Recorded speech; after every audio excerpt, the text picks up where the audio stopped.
Nous allons ouvrir ensemble la parole de Dieu. Actes, chapitre 20.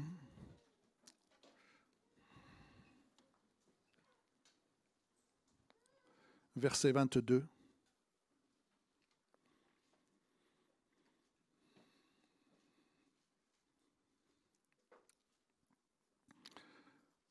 Voilà ce que nous lisons.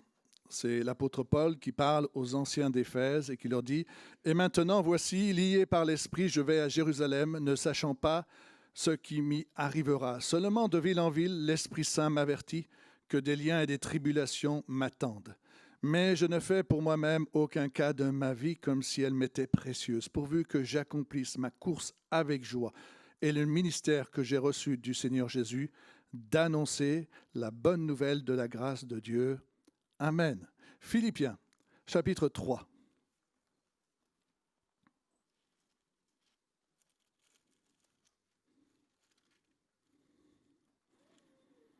Philippiens 3, verset 12. Voilà ce que dit l'apôtre, toujours l'apôtre Paul. Là, il s'adresse aux Philippiens.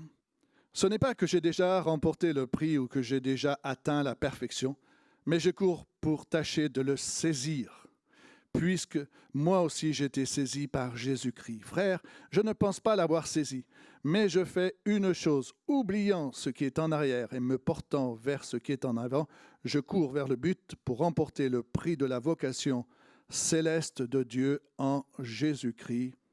Amen. » Je te remercie pour ta présence, Seigneur. Tu connais les besoins de nos cœurs ce matin. Je te remercie pour le Saint-Esprit. Merci pour ton onction. Seigneur, j'ai besoin de toi, nous avons besoin de toi. Merci de trouver le chemin de nos cœurs. Merci de répondre aux besoins de nos cœurs. Nous voulons faire taire les bruits du dehors et nous laisser interpeller par toi. Seigneur, que ta parole fasse son œuvre en nous. Merci pour ton onction. Merci pour ta présence. Seigneur, merci pour le Saint-Esprit. À toi la gloire, à toi l'honneur et la louange. Seigneur, fais-nous aller plus loin avec toi. Fais-nous grandir avec toi. Seigneur, que ta grâce soit là pour nous soutenir dans ces moments. Me soutenir, j'ai besoin de toi. À toi la gloire, à toi l'honneur et la louange dans le merveilleux nom de Jésus de Nazareth. Amen. On peut dire Amen. Alléluia. Voilà deux textes des paroles de l'apôtre Paul. L'une, comme je vous l'ai dit en introduction, où Paul s'adresse aux anciens d'Éphèse. Il sait qu'il va vers des moments difficiles. Il dit qu'il est lié par l'Esprit, qu'il va y avoir des tribulations. Mais pour lui, le plus important dans ce texte, il le dit, c'est que j'accomplisse ma course avec joie. Remarquez une chose, il parle de sa course avec joie avant de réaliser le ministère. Le ministère suit. L'important en premier, c'est notre course. Ce n'est pas tout de servir Dieu, mais c'est aussi de réaliser une course avec joie dans les voies du Seigneur. Et aux Philippiens, l'apôtre Paul parle aussi de son engagement pour Dieu. Il dira, j'ai été saisi par Jésus. Et en même temps, il dit, je n'ai pas atteint la perfection. Il a envie d'aller plus loin avec le Seigneur. Il dit aussi, oubliant ce qui est en arrière, il y a tellement de choses qui sont derrière nous, qui nous retiennent, qui sont de véritables aimants, qui nous empêchent d'avancer. Et il dira, oubliant je laisse ce qui est en arrière pour me porter en avant parce que j'ai été saisi par Jésus. L'apôtre Paul avait de quoi ralentir sa marche, l'apôtre avait de quoi, même dans son service, peut-être aussi à un moment claquer la porte, mais il y a autre chose qui motive sa vie. Il y a d'autres réalités qui motivent sa vie, qui lui ont permis d'avancer. J'aimerais ce matin vous parler de la passion. Amen. J'aimerais ce matin vous parler de la passion. Nous voulons être un peuple passionné par Dieu. Nous voulons être un peuple passionné par Dieu et par l'Église. Amen. Le peuple de Dieu est un peuple passionné. Paul était un homme passionné. Et les épreuves de la vie, les difficultés par lesquelles il avait pu passer ne retardaient pas, n'avaient pas de l'emprise sur lui parce qu'il était passionné. La Bible nous dit que Dieu nous aime avec passion.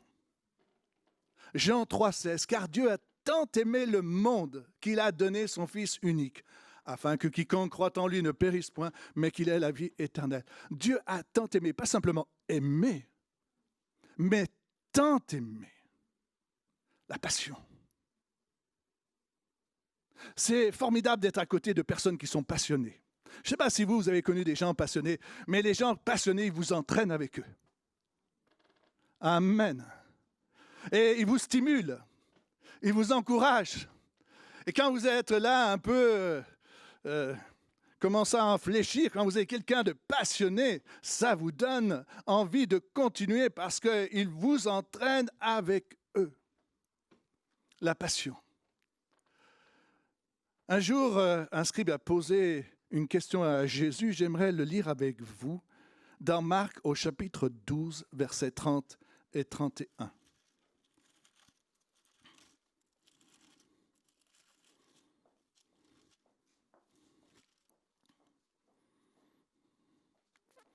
On pourrait même commencer au verset 28 pour mieux comprendre le contexte.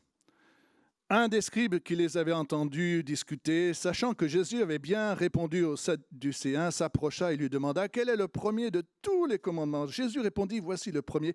Écoute, Israël, le Seigneur, notre Dieu, est l'unique Seigneur, et tu aimeras le Seigneur ton Dieu de tout ton cœur, de toute ton âme, de toute ta pensée et de toute ta force. Voici le second. Tu aimeras ton prochain comme toi-même. Il n'y a pas d'autre commandement plus grand que cela. » Ça nous parle de passion. Il est écrit, tu aimeras ton Dieu de tout ton cœur, toute ton âme, toute ta pensée, de toute ta force. La passion, ça prend tout. La passion, ça prend notre force physique, ça prend nos pensées, ça prend notre cœur, ça prend notre âme. Amen. Nous voulons être des hommes et des femmes passionnés pour Dieu.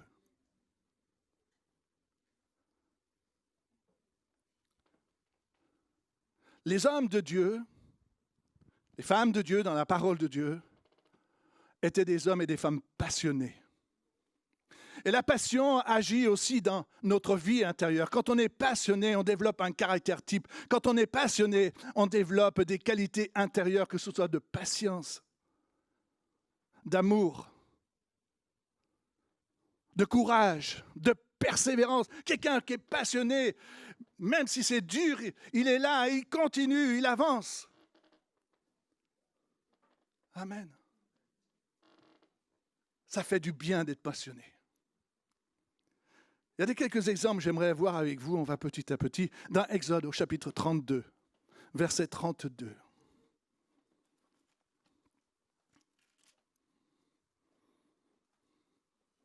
C'est l'histoire de Moïse. Moïse est resté 40 jours à la montagne, et là, il est parlé avec Dieu. Vraiment, Dieu lui parle et il reçoit de la part de Dieu les commandements. Et pendant qu'il est absent, le peuple se dit, mais il est passé où, Moïse? Et alors, il commence à se faire un veau d'or, il commence à faire la fête. Et quand Moïse descend de la montagne, il voit un peuple qui est en train de faire ce qui déplaît à Dieu.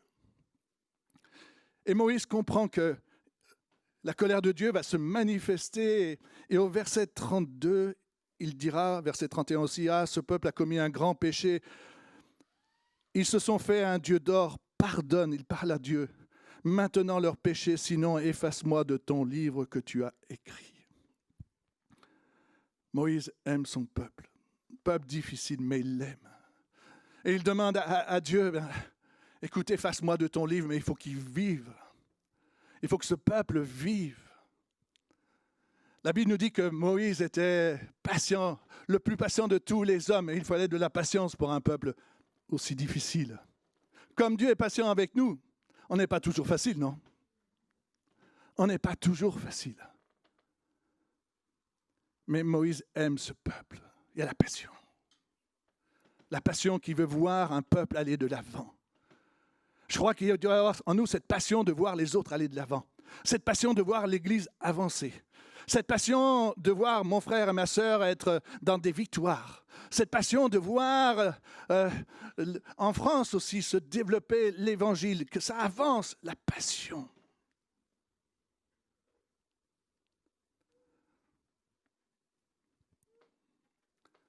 1 Samuel, chapitre 12.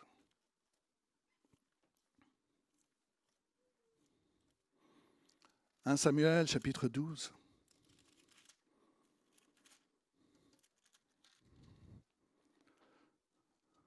Verset 23. C'est des paroles de Samuel au peuple d'Israël. « Loin de moi aussi, il leur dit, de pécher contre l'Éternel, de cesser de prier pour vous. Je vous enseignerai le bon et le droit chemin. » Alors quand on lit ce texte, on dit, ouais, c'est bien, c'est bien. Mais si vous lisez tout ce qui s'est passé avant, pendant 20 ans, Samuel est mis de côté. Après, il le rappelle. Alors il exerce son ministère de prophète. Et puis Samuel devient vieux. Et ses fils ne suivent pas Dieu. Alors il demande un roi. Et Samuel, dans son cœur, est touché. Il croit qu'en fin de compte, il est rejeté par le peuple et Dieu lui dira, non, non, ce n'est pas toi qui le rejette, c'est moi qui rejette. Il a face à lui un peuple difficile et pourtant il aime ce peuple. Il est passionné par ce peuple. Et même s'ils l'ont blessé, même s'il y a eu des déceptions, il est passionné, alors il prie encore pour eux. Il dit, je vais encore vous enseigner. Amen. Parce que vous avez besoin d'enseignement. Vous avez besoin de savoir ce qui est juste devant Dieu. Il est passionné. Il ne s'arrête pas. Quand on est passionné, on ne s'arrête pas. Aujourd'hui, ce qu'on constate, même dans le sein du peuple de Dieu, des démissions, je ne parle pas de voisins, je parle en général, ce que je vois, parce qu'il y a aussi une question de passion. Quand on est passionné, même si on est fatigué, même si on est blessé, on avance parce qu'on est passionné. Non? Amen.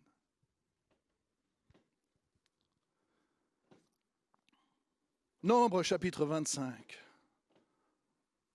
versets 11 et 12. Nombre 25, versets 11 et 12. Il est écrit, l'Éternel parla à Moïse et dit, Phiné, fils d'Éléazar, fils du sacrificateur Aaron, a détourné ma fureur de dessus les enfants d'Israël, parce qu'il a été animé de mon zèle au milieu d'eux. Et je n'ai point dans ma colère consumé les enfants d'Israël. C'est pourquoi tu diras que je traite avec lui une alliance de paix. Ce sera pour lui et pour sa postérité après lui l'alliance d'un sacerdoce perpétuel, parce qu'il a été zélé pour son Dieu et qu'il a fait l'expiation pour les enfants d'Israël. Si vous lisez un petit peu quelques versets avant, vous verrez qu'il se passe une situation compliquée au sein du peuple d'Israël. Et Phiné, quand il voit ça, il réagit, il est passionné pour son Dieu. Il va faire quelque chose qu'un sacrificateur ne fait pas. Vous savez, quand on est passionné, on fait des choses qu'on ne ferait pas dans la normale.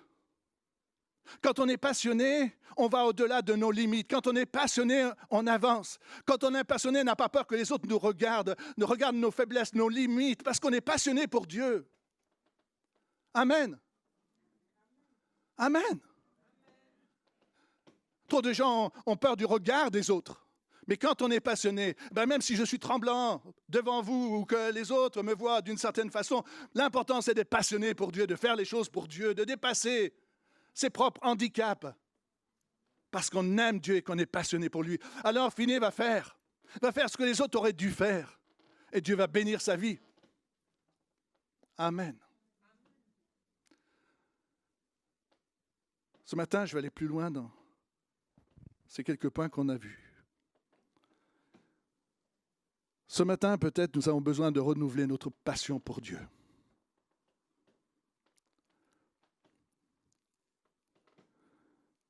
Pour l'Église.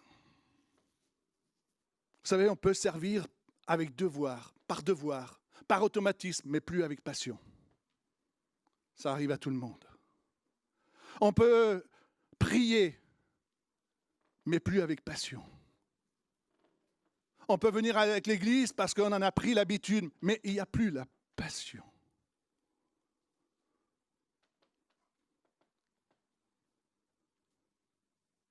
On a besoin de passion. On a besoin de passion. J'aimerais partager avec vous et voir ce qui renouvelle notre passion pour Dieu. Voir des choses très simples, mais il y a des éléments importants que j'aimerais partager avec vous parce que la passion est essentielle. la foi est passion. Amen. Parce que la foi ne s'appuie pas sur la raison humaine, mais s'appuie sur les choses de Dieu. La foi, c'est de la passion aussi. Parce que des fois, on fait des choses que les hommes ne trouveront pas raisonnables. Mais la passion, c'est ça aussi la passion. Mais la passion, la passion. Seigneur, donne-moi ta passion. Ne s'appuie plus sur notre intelligence, mais sur cet attachement à Dieu, sur ce qu'il nous réserve, sur ce qu'il nous dit. Amen. J'aimerais voir avec vous plusieurs points. Dans Luc, au chapitre 24, c'est les deux disciples d'Emmaüs. Luc 24, vous connaissez ce texte pour beaucoup. Et au verset 32, voilà ce qu'ils disent. Ils se dirent l'un à l'autre, Jésus s'approche d'eux. Ils viennent de Jérusalem et ils ont quitté Jérusalem. Ils pensaient que Jésus allait tout changer, tout bouleverser. Il a tout bouleversé, mais pas comme eux pensent.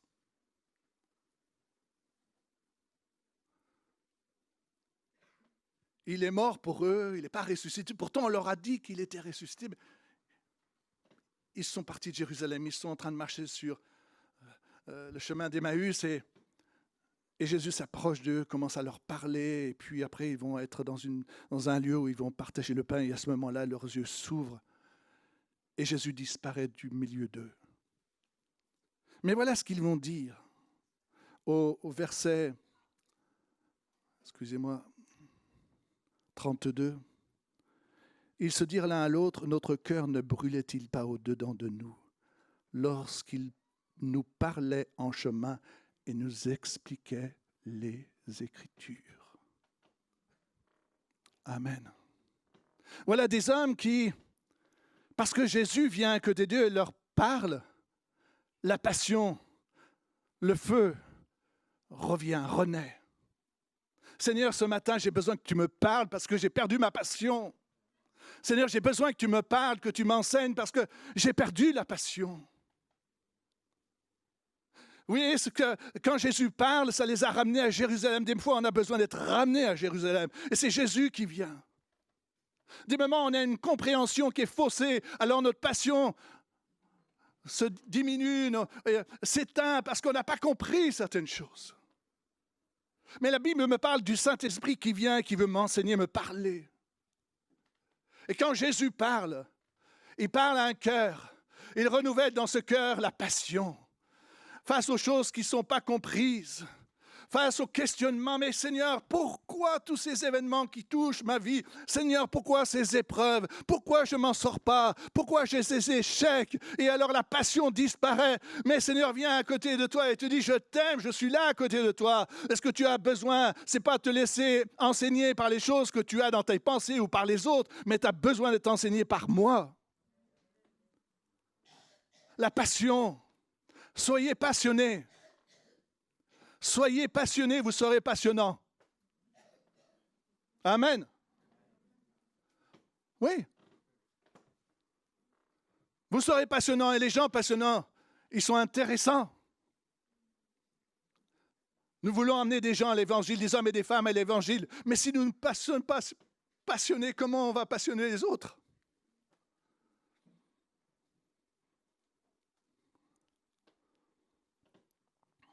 Jésus parle à leur intelligence. D'ailleurs, dans le texte, il leur dira mais, qu'ils sont lents à comprendre, lents dans leur intelligence. Romains chapitre 12, verset 2.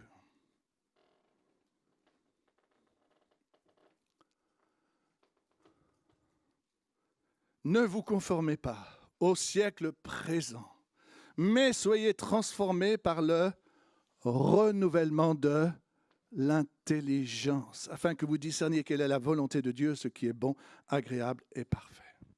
Soyez transformés par le renouvellement de l'intelligence. Dieu veut toucher notre intelligence. La passion aussi, c'est l'intelligence à la pensée. Et quand Dieu parle à notre intelligence, parle à nos cœurs, La passion aussi est renouvelée. Seigneur, parle ce matin à ma vie. Parle à mon cœur. Alléluia. Souvenez-vous, le jour où vous êtes convertis, les arbres, comme dit le texte, de la forêt, ne dansaient-ils pas? Non? Moi, j'avais l'impression que même la nature dansait le jour où je me suis converti. J'étais dans une passion pour Jésus. Et je crains que cette passion, elle a perdu son feu. Ah, je prie, je demande, Seigneur, encore de la passion. De la passion. Est-ce que vous êtes dans cette passion des débuts? Où vous veniez à toutes les réunions, où prier n'était pas un fardeau, mais une joie, où servir, c'était une joie. Amen. Alléluia. La passion, vous étiez prêts à danser.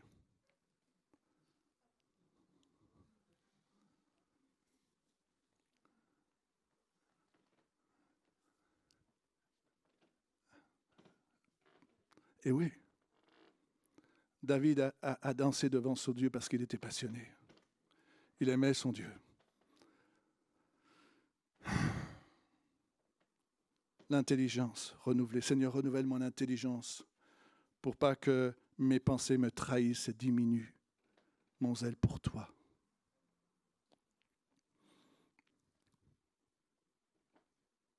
Psaume 51.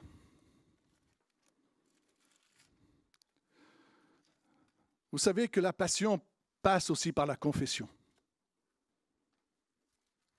Il y a des renouvellements dans la passion pour Dieu, ça passe par la confession aussi. Dans le psaume 51, c'est David. David qui a péché contre Dieu et qui va expérimenter la grâce de Dieu. Vous savez, quand on reconnaît ce qu'on est, Dieu renouvelle en nous la passion. Il y a des péchés qui éteignent la passion. Il y a des manques de pardon qui éteignent la passion. Il y a des rancœurs qui éteignent la passion. Nous voulons être des gens passionnés. Alléluia. Alors, qu'a fait David? Il a fait ce qu'a fait un homme de Dieu. Ô Dieu, verset 3, aie pitié de moi. Dans ta bonté, selon ta grande miséricorde, efface mes transgressions. Lève-moi complètement de mon iniquité, purifie-moi de mon péché, car je reconnais mes transgressions. Un peu plus loin, verset 9, purifie-moi avec l'hysope et je serai pur. Lave-moi et je serai plus blanc que la neige. Annonce-moi l'allégresse et la joie et les eaux que tu as brisées se réjouiront. Détourne ton regard de mes péchés, efface toutes mes iniquités. Ô Dieu, crée en moi un cœur pur, la passion. Renouvelle en moi un esprit bien disposé, la passion. Ne rejette pas loin de ta face, ne me retire pas ton Esprit Saint. Rends-moi la joie de ton salut et qu'un esprit de bonne volonté me soutienne. Tout ça, ça me parle de la passion. Un esprit de bonne volonté, un cœur pur, la joie du salut, c'est la passion. Il voulait retrouver la passion. Peut-être ce matin, tu as envie de retrouver ta passion. Peut-être tu as besoin de pardonner à quelqu'un. C'est le chemin que Dieu veut pour ta vie. C'est le chemin par lequel aussi la passion est renouvelée. Parce qu'il y a des positions de cœur qui éteignent la passion. Seigneur, la passion.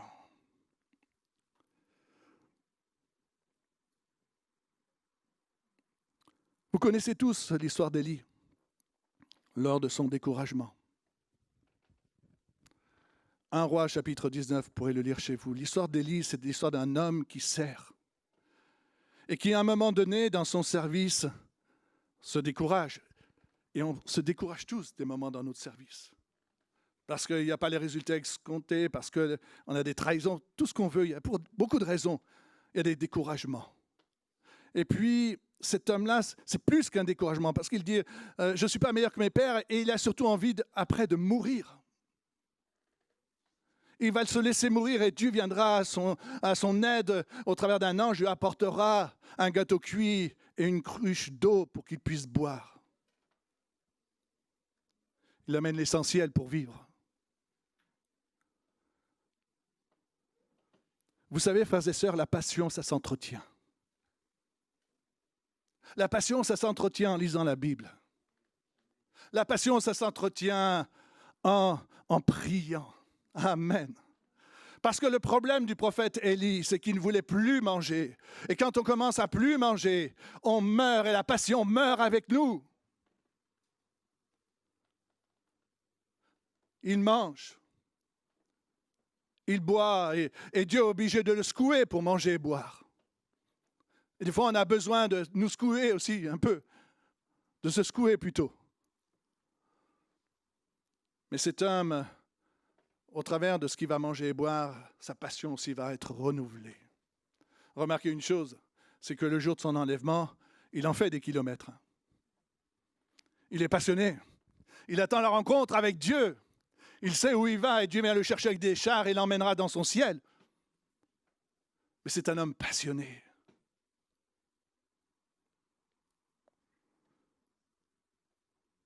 Éphésiens, chapitre 5, verset 19.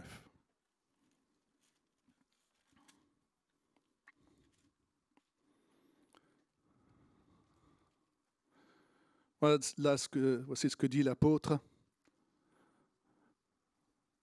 Ne vous enivrez pas de vin, c'est de la débauche. Soyez au contraire remplis de l'esprit. Entretenez-vous par des psaumes, par des hymnes et par des cantiques spirituels, chantant et célébrant de tout votre cœur les louanges du Seigneur. Rendez continuellement grâce pour toutes choses à Dieu le Père, au nom de notre Seigneur Jésus-Christ, vous soumettant les uns les autres dans la crainte de Dieu. La passion, ça s'entretient. C'est comme le feu. Là, l'hiver arrive petit à petit. Si vous ne mettez pas de bûche dans le foyer, à un moment donné, ça s'arrête, le feu. On est d'accord? Et même s'il y a des braises et que vous soufflez dessus, il n'y aura plus de chaleur. Il y a besoin de remettre du bois. La passion, ça s'entretient. Il y a des bonnes habitudes à avoir. Et l'apôtre encourage les chrétiens à s'entretenir, à rechercher l'action du Saint-Esprit pour être dans la passion. Amen.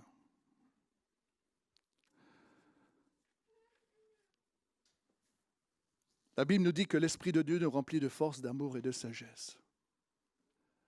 Quand je cherche Dieu, et vous savez, on cherche Dieu en lisant la Bible, on cherche Dieu en priant, en recherchant la communion. Et quand on recherche la communion fraternelle, quand on lit, quand on prie, on recherche aussi l'action du Saint-Esprit. C'est là où le Saint-Esprit agit.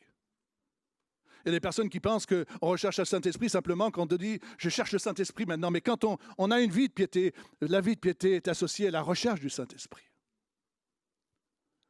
Et la passion est renouvelée par l'action du Saint-Esprit dans nos vies. Voilà ce que dira Samuel à Saül.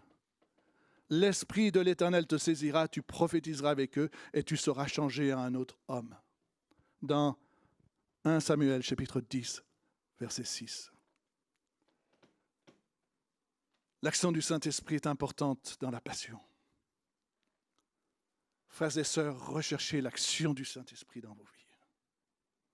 Amen. On a besoin de l'action du Saint-Esprit. Le consolateur qui vient aussi guérir ce qui a pu être brisé. Le consolateur qui vient apporter la flamme de Dieu, la passion. Priez en langue chez vous. Amen. L'apôtre Paul dira, je prie plus que vous tous en langue. Il parlait de sa piété personnelle. Moi, je vous encourage à prier vraiment chez vous. La prière par l'Esprit renouvelle notre enthousiasme, notre passion pour Dieu. Amen.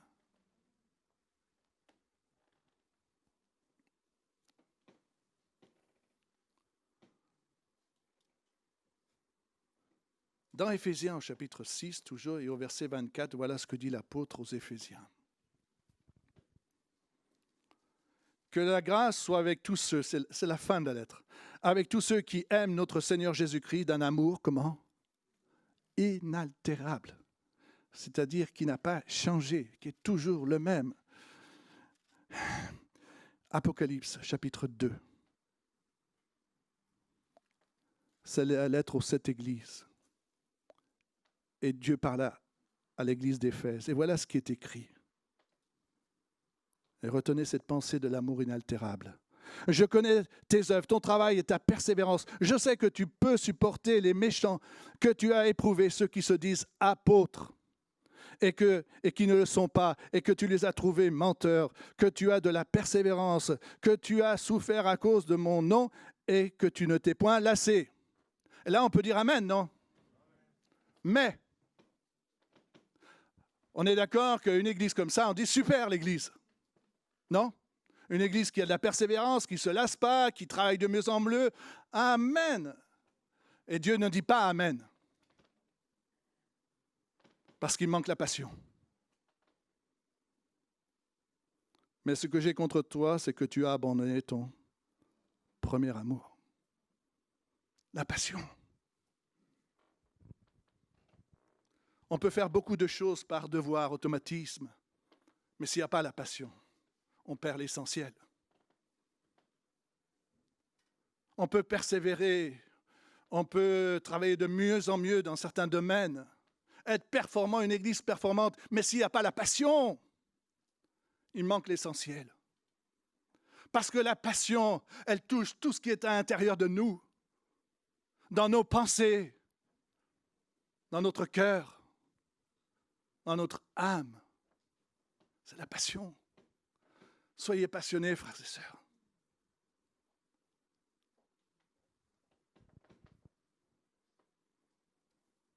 Un dernier point.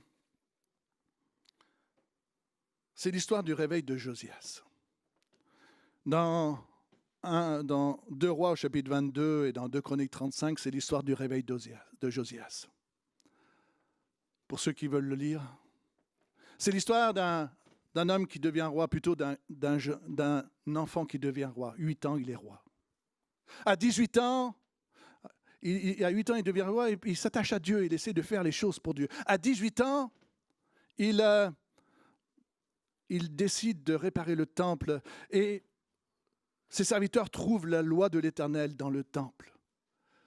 Et là, quand il entend les paroles de la loi de l'Éternel, il est touché dans son cœur. Et tout un processus commence. Ce n'est pas seulement lui qui est touché, mais c'est tout un peuple qui va être touché. Et si vous lisez le texte dans 2 Chroniques 35, vous verrez qu'en fin de compte, ils vont célébrer la Pâque, une Pâque qui n'a jamais été célébrée comme elle va l'être cette fois-ci.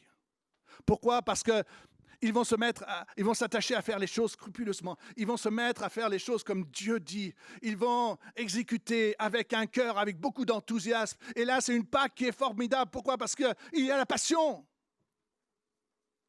Il y a la passion.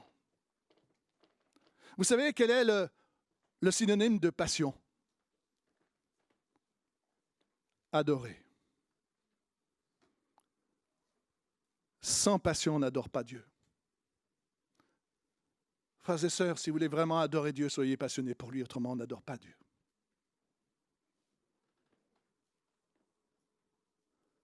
La passion, l'adoration, c'est de la passion pour Dieu. Amen. Seigneur, ce matin, renouvelle en moi la passion pour toi. Seigneur, que nous soyons un peuple passionné. Alléluia. Peut-être il y a des choses qui se sont faites dans nos vies, dans vos vies. Et cette passion a perdu de sa force. Mais Dieu est toujours là, toujours le même, pour faire de nous des hommes et des femmes passionnés.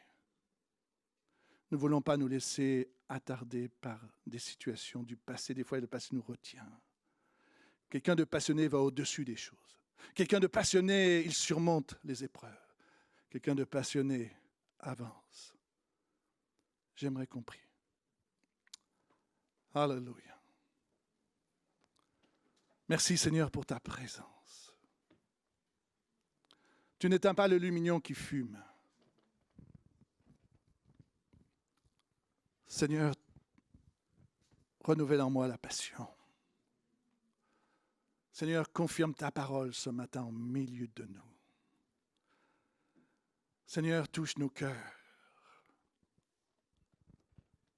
Seigneur, que je ne fasse pas les choses pour toi par automatisme, parce que c'est un devoir, parce qu'on m'a appris à les faire comme ça, mais aussi parce que j'ai de la passion pour toi. Si quelques-uns se sentent concernés, vous pouvez lever, on va prier ensemble. Seigneur, renouvelle en moi la passion. Peut-être il y a des choses dans ta vie qui se sont arrêtées. Seigneur, renouvelle. Alléluia. Seigneur, tu es le Dieu qui aime la passion. Tu es passionné pour nous. Seigneur, merci de confirmer ta parole. Plusieurs se lèvent. Si tu sens que Dieu te parle, j'aimerais prier avec toi. Alléluia. Nous voulons être des hommes et des femmes passionnés. Quand la passion agit, elle nous fait aller plus loin. Amen. Alléluia. Gloire à toi. Amen.